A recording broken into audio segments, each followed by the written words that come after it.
찬물로 씻자. 진료실을 찾아오는 환자분들을 보면 대부분 몸이 차갑습니다. 어떤 분들은 한여름에도 전기장판을 켜놓아야 잠을 잘 수 있다고 합니다.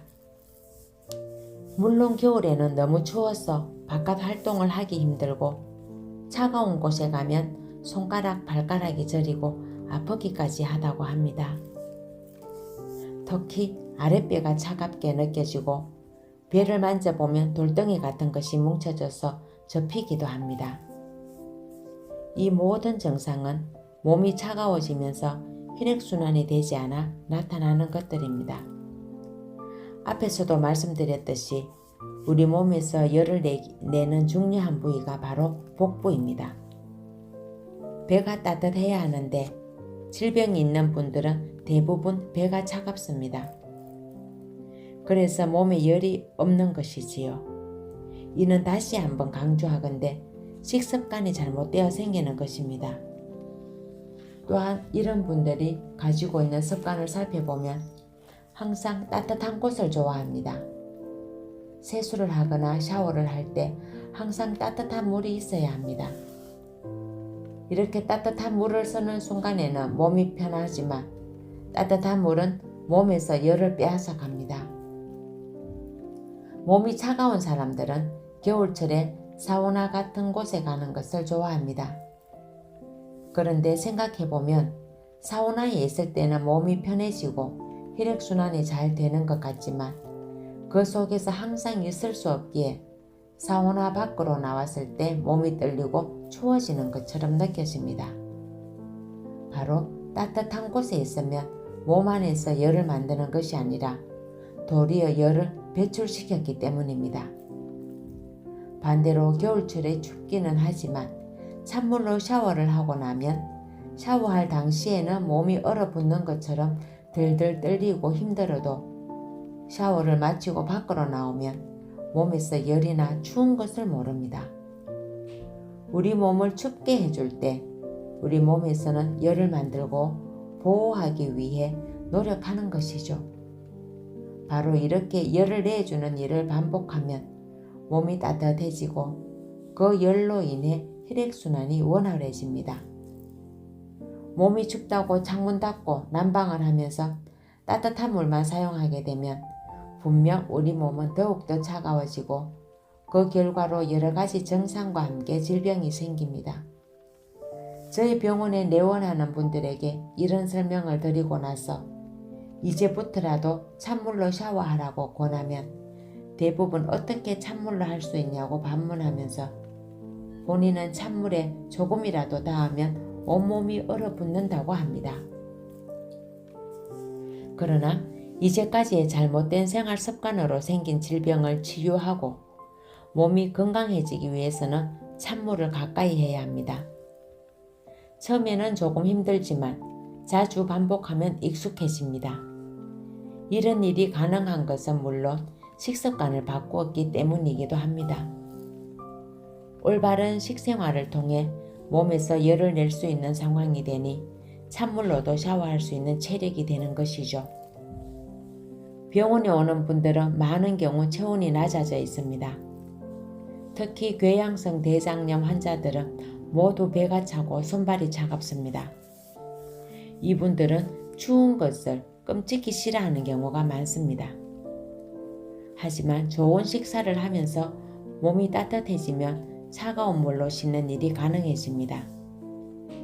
궤양성 대장염을 6년 동안 앓고 지금은 뱀 같은 변을 하루에 한 번 보신다고 자랑하는 50대 남자분은 우연히 추웠던 지난 겨울에도 하루도 빼먹지 않고 차가운 물로 샤워를 했다고 합니다. 아침에 잠에서 깨면 찬물 샤워가 기다려질 만큼 큰 기쁨이 되었다고 하면서 눈 쌓인 겨울산에 올라 우통을 벗고 하얀 눈을 맨살에 문지르며 짜릿한 쾌감에 즐거운 비명을 지를 만큼 몸이 따뜻해지고 체력이 강해졌습니다. 저 또한 마찬가지 경험을 가지고 있습니다. 물론 고등학교 때 난방이 되지 않는 2층 다락방에서 지내면서 뜨끈뜨끈한 아래목과는 거리가 먼 생활을 해오기도 했지만 겨울에 찬물로 씻는 것은 습관이 되지 않았습니다. 하지만 몸에서 열을 내는 기전을 알고 나서 저 스스로 차가운 물로 씻기를 시도했습니다. 그 결과 이제는 영하 10도를 한참 밑도는 아침에도 차가운 물로 씻는 것이 상쾌한 기분을 느끼게 합니다. 추운 겨울날 차가운 물로 씻고 나면 온몸이 김이 모락모락 오르고 살갗이 밝게 상기되어 있습니다. 체온을 떨어뜨리지 않기 위해 몸이 사력을 다해 가동하며 온몸으로 혈액을 순환시키는 것입니다. 이런 몸의 능력을 강화하는 것이야말로 혈액순환의 기본입니다. 그리고 차가운 물로 씻으면 우리 몸의 해독작용이 왕성해집니다. 특히 약을 오랫동안 복용해왔던 환자분들이 약을 끊고 찬물로 샤워를 하고 나면 항상 하는 말씀이 있습니다. 본인은 잘 몰랐는데 샤워를 마친 뒤 욕실에 들어오는 가족이 약냄새 같은 것이 난다고 이야기한다는 것입니다. 맞습니다. 찬물로 샤워를 하면서 혈액순환이 좋아져 온몸 구석구석 사이에 있던 약 성분이 몸 밖으로 배출되어 나타나는 현상입니다. 항암제 같은 약을 썼던 환자들에게 더 잘 나타나곤 합니다. 1년 365일 내내 찬물로 샤워할 수 있게 몸을 단련해 보십시오. 매일 아침 상쾌해질 것이고 머리가 맑아지고 힘이 넘치는 하루를 보내게 될 것입니다. 창문을 열자. 몸이 차가운 사람들은 찬바람을 맞는 것도 무척 싫어합니다. 특히 비염 등이 있는 분들은 찬바람을 맞으면 바로 증상이 생기고 감기가 온다고 합니다. 그런데 이렇게 생기는 감기와 비염 증상은 찬바람이 원인이 아닙니다. 제가 수차례 말씀드린 것처럼 우리 몸에서 생기는 증상은 나를 죽이려 하는 것이 아니라 나를 살리기 위해 일어나는 현상입니다. 그러므로 이런 증상이 나타났을 때에는 찬바람을 막으려 할 게 아니라 내가 무엇을 잘못하고 있었는지를 살펴보아야 할 것입니다. 우리 몸은 자연의 변화에 적응하는 능력이 있습니다. 앞장에서도 언급했듯이 몸을 차갑게 해주면 우리 몸은 열을 만들려고 노력합니다. 혈액순환에 도움이 된다고 합니다. 그런 차가운 바람을 맞게 되면 왜 감기 증상이나 비염이 심해질까요? 바로 차가운 바람이 코를 통해 들어올 때 코 점막 세포들이 활성화되면서 염증 반응을 일으키는 것입니다. 염증 반응은 손상된 우리 몸이 회복하려 할 때 생기는 현상이니까요. 그럼에도 불구하고 이런 증상이 있는 분들은 염증 증상이 생기면 바로 창문을 닫고 염증을 완화시켜주는 약을 먹는데 주로 혈관을 수축시켜주는 약들입니다. 코 점막세포로 혈류를 증가시켜 염증이 일어났으므로 혈류를 방해하는 혈관을 수축시키는 약물을 쓰게 되면 잠시 염증이 완화되어 코가 뻥 뚫리는 효과가 나타납니다. 이런 과정을 자주 반복하다 보면 만성비염이 되고 항상 코가 답답한 사람이 되는 것입니다. 또한 이런 증상을 반복하는 사람들에게 큰 문제는 호흡기관에 문제가 생긴다는 것입니다. 바깥 공기와 차단된 생활을 하면 비염 증상은 완화시킬 수 있을지 몰라도 폐에서 산소 호흡이 줄어듭니다. 따뜻한 사우나에 가면 몸은 편해지지만 호흡은 어떻습니까? 답답함을 느끼실 것입니다. 반대로 추운 겨울날 밖에 나가면 온몸이 떨리고 힘들지만 가슴은 시원함을 느껴본 적이 있을 텐데요. 바로 폐가 확장되면서 산소 호흡이 좋아지기 때문에 생기는 현상입니다. 몸이 춥다고 또는 감기 든다고 이중창으로 된 아파트에서 바깥 공기와 완전히 차단된 생활을 오래 하면 폐는 굳어버립니다. 폐가 굳으면 산소 공급에 문제가 생기고 산소가 제대로 공급되지 않으면 우리 몸의 세포가 일을 하지 못합니다. 그래서 체온도 올리지 못하고 혈액순환에 문제를 일으키면서 질병이 생길 수 있습니다. 산소 부족이 암의 원인이 된다는 주장은 벌써 오래전부터 있어 왔습니다. 따라서 이제부터는 창문을 열어야 합니다. 특히 잠을 잘 때 창문이 조금이라도 열려 있어야 하는데 잠을 자는 동안 충분한 산소 공급이 이루어져야 하기 때문입니다. 몸은 보온이 되므로 이불을 덮지만 코끝에는 차가운 바람이 들어오도록 열어두어야 하는 것입니다. 한겨울에도 마찬가지입니다. 우리는 잘 느끼지 못하지만 하루 일과에서 수면은 꽤 많은 시간을 차지합니다. 이 시간 동안 우리 몸에 산소가 충분히 공급되어야 밤사이 망가진 부분을 복구하고 상쾌한 아침을 맞이할 수 있습니다. 암이나 중증 질환을 극복한 사람들의 인터뷰에 한결같이 나오는 것 중 하나가 도시 생활을 접고 산속으로 들어갔다는 이야기입니다. 산속으로 들어갔을 때 가장 덕을 보는 것이 바로 산소 호흡입니다. 도시의 공기보다 훨씬 높은 농도의 산소를 들어마시면서 활동할 수 있게 하는 것이 병든 몸을 회복하고 건강하게 만드는 비결인 것입니다. 간암을 앓았지만 지금은 암세포가 있던 흔적만 남고 암이 사라졌다는 판정을 받은 환자분이 기억납니다.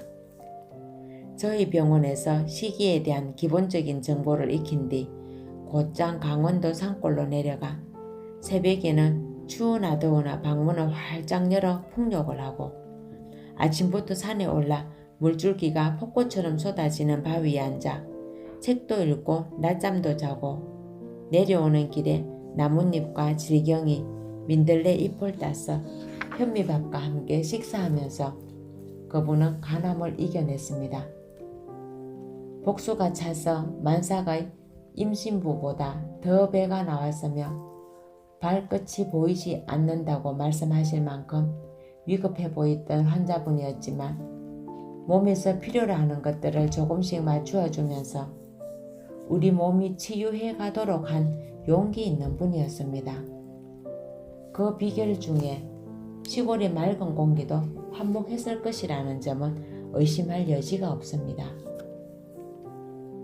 처음 창문을 열고 찬바람을 맞기 시작하면 비염 증상도 심해지고 감기 증상이 생길 수도 있습니다.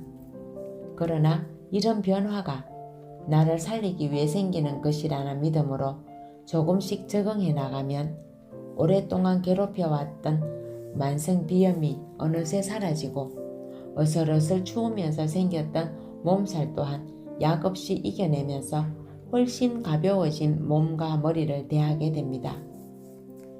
지금까지는 이런 증상이 생기면 약을 먹으면서 치료해야 한다고 생각했지만 이제부터 이런 증상이 나를 건강하게 만들기 위해 도와주는 것이므로 하나의 약도 먹지 않고 증상을 이겨내는 경험을 하고 나면 건강에 자신이 생길 것입니다.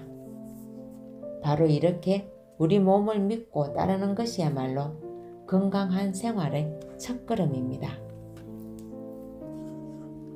병 낫고 싶으면 건강해져라. 저희 병원에 오는 분들은 온갖 병명을 가지고 옵니다. 고혈압, 당뇨병을 비롯해 대학병원에서 불치병이란 진단을 받고 평생 약으로 조절해야 한다는 병들까지 다양합니다. 그래서 어떤 분들은 우리 병원의 전공이 무엇이냐고 묻기도 합니다. 큰 병원에서는 내과, 외과, 안과, 피부과 등으로 나누고 내과의 경우에는 심장내과, 호흡기내과, 신장내과, 내분비내과 등으로 세분화되어 있습니다. 이런 현상은 좀 더 전문적인 연구와 진료를 통해 질병을 극복할 수 있다는 생각 때문일 것입니다. 그러나 이렇게 세분화될수록 문제도 많이 나타납니다. 왜냐하면 우리 몸에서 질병이 생길 때 한 곳에서만 국한되어 나타나는 것이 아니기 때문입니다. 흔히들 하는 말 중에 나는 체질적으로 간이 안 좋다. 우리 집안은 대대로 폐가 안 좋아서 이런 질병이 많다는 소리를 들을 수 있습니다. 전통의학인 한의학에서도 이런 이야기를 많이 합니다. 그러나 우리 몸은 자동차 부품처럼 조립하여 만들어낸 것이 절대 아닙니다. 우리 몸은 손가락, 발가락 끝에서 머리끝까지 하나로 만들어져 있습니다. 또 육체와 함께 정신 역시 하나로 연결된 유기체입니다. 그래서 스트레스를 받으면 육체에 증상이 생기기도 하고 혈액에도 변화가 생기는 것입니다. 손가락 마디에 염증이 생기는 류머티즘 관절염의 경우에도 손가락 마디가 잘못되어 생기는 병이 아니라 평소의 생활 습관이 잘못되어 생기는 만성 염증성 질환인 것입니다. 궤양성 대장염의 경우에도 대장에만 문제가 생기는 것이 아닙니다. 그럼에도 불구하고 현대의학은 궤양이 심해진 대장을 잘라내는 수술을 하고 치료된 것처럼 이야기합니다. 이는 분명 우리 몸을 잘못 이해했기 때문에 생기는 일입니다. 궤양성 대장염을 앓고 있는 환자들은 배와 손발이 차고 혈액순환이 되지 않습니다. 이런 환자들은 깊은 수면을 취하지 못하고 여성분들의 경우 아이가 자꾸 자연 유산되는 어려움도 겪고 대부분 피부 가려움증을 겪습니다. 하지만 각각의 부분적인 불편함과 관련된 전문 병원에 가면 자기 분야 외에는 관심이 없는 전문의가 그에 해당하는 약 외에 처방하지 않는 것이 현실입니다. 하지만 궤양성 대장염 증세가 좋아지면 몸도 따뜻해지고 마음도 편안해집니다. 그런데 궤양성 대장염으로 불안이 깊어진 환자에게 정신과에서는 약을 처방해주며 머리에 주는 영양제라 생각하고 부담없이 먹으라고 말을 하고 그 약을 먹은 환자는 혈액검사에서 간 수치가 올라간 상황을 보입니다. 우리 몸은 기계의 부품으로 이루어져 있는 것이 아닙니다. 어떤 환자분은 고혈압을 치료하기 위해 현미채식을 몇 달간 지속했습니다. 그러자 고혈압이 안정된 것은 물론 10년이 넘도록 유명하다는 병원을 찾아다니며 별의별 방법을 다 써도 좋아지지 않던 발 뒤꿈치가 터고 갈라지던 고통도 해결되었습니다. 이것이 우리 몸입니다. 수년간 두통으로 고생하던 분들이 좋은 식사를 하면서 오랫동안 고질병으로 고생하던 변비가 해결되고 매일 쾌변을 보면서 두통이 사라지고 머리가 맑아지는 것은 흔한 일입니다. 우리 몸은 모든 부분이 서로 연결되어 순환되고 있습니다. 그래서 좋은 조건을 만들어주면 스스로 치유하는 능력이 있습니다. 현대의학이 아무리 발달했다 해도 찢어지고 부러진 뼈를 다시 원상태로 돌리는 일은 내 몸이 하는 것이지 약이나 수술이 해주는 것이 아닙니다. 다만 원상태로 돌아올 때 제대로 모양을 잡기 위해 도와줄 뿐입니다. 우리 몸은 건강해지면 질병이 없어집니다. 아주 단순한 명제입니다. 그런데도 많은 의학 전문가들이 건강해지는 방법보다 치료를 해야 한다고 이야기합니다. 하지만 치료를 통해 우리 몸이 건강해질 수 있을까요? 그러다 보니 저희 병원에 오는 다양한 병명의 환자들에게 해주는 일은 딱 한 가지뿐입니다. 어떤 병명으로 오든 똑같은 방법을 사용하는 것이지요. 바로 건강해지는 올바른 생활 습관을 익히고 실천하게끔 하는 것입니다. 그러면 불치병, 난치병이라 불리는 질병들이 슬그머니 사라집니다. 참으로 놀라운 일이지요.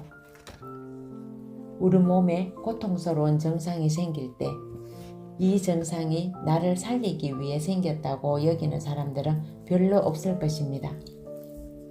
이런 증상이 생겼을 때 빨리 없애지 않으면 죽을 수 있다고 생각하는 것이 대부분일 것입니다. 바로 질병에 대한 두려움이겠죠. 이런 두려움 때문에 동서고금을 막론하고 의사가 할 일들이 있었을 것이고요. 이제부터는 생각을 바꿔야 합니다. 우리 몸은 나를 살리기 위해 나에게 불편한 증상을 일으키는 것이고, 증상이 생겨야만 스스로 내 몸이 잘못된 방향으로 가고 있음을 깨닫게 될 것입니다. 만약 우리 몸이 잘못되어 갈 때에도 우리 몸이 보내는 신호가 즐겁고 기분 좋은 것이라면 잘못되었다는 것을 깨달을 사람이 있을까요? 견디기 힘든 증상을 일으켜 주어야 잘못되었다는 것을 알게 될 것이고, 바꾸기 위해 노력하고 조심할 것입니다. 그런 이유로 우리 몸은 질병을 만들어내는 것입니다. 그런데 이런 생리를 이해하지 못하는 현대의학에선 불편함을 빨리 없애달라는 환자들의 요구에 맞추어 약물을 투여하고 수술로 조직을 잘라내는 일들을 하고 있습니다. 잠시 고통을 줄여줄 수 있을지는 모르지만 결국 더 심각한 증상을 만들어낼 것이고, 더 나아가 삶의 질이 떨어지면서 힘들게 생명을 유지해 나가게 됩니다. 내 몸에 견디기 힘든 증상뿐만 아니라 불편함이 나타났을 때에는 내 몸이 나에게 보내는 신호로 인식하고 올바른 생활 습관으로 바꾸려고 노력해야 합니다. 그러면 증상이 사라지고 전보다 더 건강한 나를 만나게 됩니다. 그래서 저희 병원에 오는 분들이 어떤 병명으로 오든 치유 프로그램은 한 가지뿐인 것입니다. 건강해지는 방법만 알 수 있다면 우리 몸에서 질병은 사라지기 때문입니다. 병을 치료하려 하지 않고 건강해지기 위해 노력하는 것입니다. 그러면 병은 어느새 없어집니다. 약을 끊자. 약은 우리에게 이로움과 고마움보다 건강해지는 일에 오히려 방해될 수 있다는 사실을 깨닫는 과정은 의사인 저에게도 난감하고 당황스럽고 두렵기도 한 시간이었습니다. 많은 약을 복용하는 입원 환자에게 식사를 바꾸게 하고 이제는 약을 끊어야 한다는 이야기를 처음 했던 때가 기억납니다. 책을 통해 확신을 얻기는 했지만 약을 끊게 하면 어떤 변화가 올지 아직 경험하지 못한 시기였으니까요. 그래서 복용하고 있는 약들의 리스트를 보고 하나씩 줄여가며 변화를 관찰해 보았습니다. 만약에라도 환자에게 문제가 생기면 모든 책임은 담당 의사였던 저에게 있기 때문입니다. 상당히 조심스러웠고 두렵기까지 했습니다. 한데 이게 웬일입니까? 약을 끊으면 뭔가 안 좋은 일들이 생기면서 환자가 힘들어할 것 같았는데 약을 줄여나갈수록 원기를 회복하고 힘이 생기는 것을 볼 수 있었습니다. 아, 이게 무슨 일입니까? 한 사람에게만 일어난 일이 아니라 이 사람도 저 환자도 모두에게 똑같은 일들이 생기는 것이었습니다. 아, 정말 내가 사람의 몸을 모르면서 이제까지 약을 처방해 왔구나 하는 자괴감이 들었습니다. 하루의 일정 시간에 좀 더 많은 환자를 보기 위해 환자들로부터 불편한 증상만 듣고 정답이 정해진 답안지처럼 반복적으로 처방해왔던 일들과 고혈압, 당뇨병 같은 병들은 평생 약을 먹어야 한다는 잘못된 신념으로 환자들의 얼굴도 한번 쳐다보지 않고 반복 처방만 해왔던 일들이 떠올랐습니다. 이제부터라도 환자들에게 정확한 사실을 알려주고 그분들이 건강을 되찾는데 도움이 되는 의사가 되기로 결심한 것입니다. 그래서 진료실에서 직업을 묻고 가족관계도 묻고 하루를 어떻게 보내는지에 대한 질문을 하게 됩니다. 그리고 무엇을 주로 먹는지도 저로서 궁금한 내용입니다. 들어오는 환자의 안색을 살피고 동행한 보호자와의 관계와 분위기도 제게는 중요한 진료의 한 부분이 됩니다. 이렇게 저마다 처한 상황에 따라 적절하게 약을 줄이고 결국 약을 끊을 수 있도록 방법과 대안을 찾아가는 과정이 제가 선택한 치료 방법입니다. 이렇게 환자 스스로 생활을 돌아보고 습관을 교정하면서 병을 만든 것도 그 병을 치료하는 것도 자신이 주체가 되어야 한다는 사실을 인식하고 실천하는 과정에서 약으로부터 자유를 찾고 몸 상태가 좋아지는 결과를 만들어내게 되었습니다. 이런 일상에서 더욱 놀라운 일들이 매일같이 벌어졌습니다. 고혈압 약과 당뇨병 약을 끊고 인슐린을 끊은 환자분들이 여기저기에서 부칠병, 난치병으로 고생하고 있는 환자들을 모셔오는 것입니다. 그러다 보니 온갖 질병을 앓은 환자들을 만날 수 있었는데 하나같이 똑같은 것은 바로 그들이 살기 위해 먹고 있는 약물이 질병으로부터 우리 몸이 회복되는 것을 막고 있다는 사실이었습니다. 증상이 심해지면 다들 큰 병원으로 가서 좀 더 정확한 값비싼 검사를 받고 진단명을 받아들게 되면 그때부터 본격적인 약물 투여가 시작됩니다. 진짜 질병의 원인이 무엇인지도 모른 채 말입니다. 우리가 살기 위해 꼭 필요한 약이 있을까요?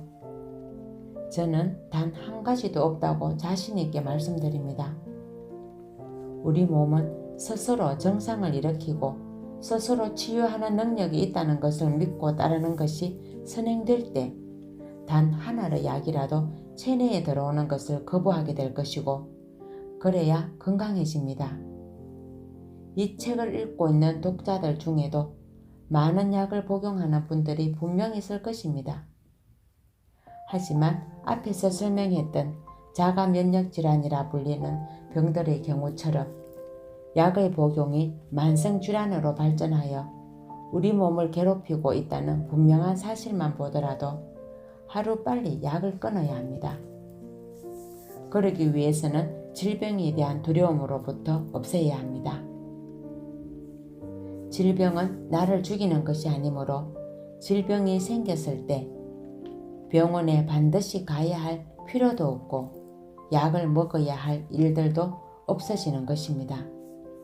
그러나 대부분 몸이 불편한 증상이 생겨 병원에 가면 이런저런 약을 처방해 주면서 꼭 챙겨 먹어야 한다는 소리를 합니다. 더 나아가 약을 안 먹으면 큰 문제가 생길 수 있다는 설명도 따라 붙습니다. 결국 몸이 나빠질 수 있다는 불안감이 증폭되면서 자신도 모르게 환자가 되고 마는 것입니다. 인간이 갖고 있는 원초적인 불안감은 죽음에 대한 공포인데 이런 불안감을 배가시키는 것입니다. 누구나 태어나면 죽게 되어 있는데 병원에서 주는 약들은 이런 죽음마저도 비켜가게 하는 것처럼 이야기되는 경우가 많습니다.